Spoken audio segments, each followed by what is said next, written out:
एक बार एक वैज्ञानिक ने एक टिड्डे को पकड़ा और उसे अपनी आवाज पर छलांग लगाना सिखाया। वैज्ञानिक टिड्डे से कहता, कूदो। टिड्डा उसकी आवाज सुनते ही जोर से छलांग लगा देता है। अब वह वैज्ञानिक था तो प्रयोग करना तो बनता ही था। उन्होंने टिड्डे की छलांग पर प्रयोग किया। वैज्ञानिक ने उसकी एक टांग तोड़ दी और फिर बोला, कूदो। अब टिड्डे की छलांग की दूरी कम हो गई। वैज्ञानिक ने उसकी दूसरी टांग तोड़ दी और फिर बोला, कूदो। टिड्डे की छलांग और कम हो गई। अब तोड़ी गई उसकी तीसरी टांग। छलांग की दूरी और कम हो गई। एक एक करके बेचारे टिड्डे की सारी टांगें तोड़ दी गई। अब आखिरी टांग टूटने पर अब उससे कहा गया, कूदो। वह हिल भी नहीं पाया।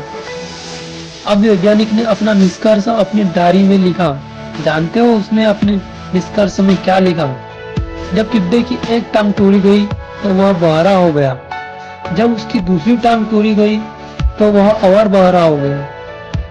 हर टांग टूटने के साथ वो और बहरा होता चला गया और सारी टांग टूटने के बाद बिल्कुल बहरा हो गया। जोर जोर से चिल्लाने का भी उस पर कोई असर नहीं हुआ। वो तो अपनी जगह से हिला तक नहीं, छलांग लगाना तो दूर की बात थी। इस कहानी को सुनकर सभी को ऐसा ही लग रहा है ना कि क्या मूर्ख वैज्ञानिक था। कितनी सीधी सी बात उसे समझ नहीं आई। या कुछ लोग ये भी सोच रहे होंगे कि किसी बच्चे को भी पता है कि टिड्डे की छलांग उसकी टांग टूटने से कम होती जा रही थी, ना कि वो बहरा हो गया था।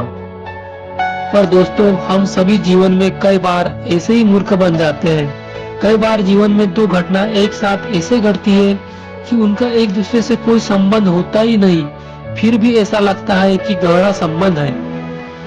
कभी कभी दिखता कुछ और है, हमें समझ कुछ और आता है, वास्तव में होता कुछ और है। इसलिए अगर पछताना नहीं है तो जीवन में जल्दीबाजी में कोई निर्णय ना ले। हमेशा समझबूझ का इस्तेमाल करें, सावधानी बरतें, नतीजे सोच विचार कर ही निकालें। दोस्तों, आपको ये छोटी सी कहानी कैसी लगी और उनकी सीख कैसी लगी, हमें कमेंट सेक्शन में जरूर बताइएगा। आप अपने सुझाव भी लिखिए जिससे हम और बेहतर करने की कोशिश करेंगे।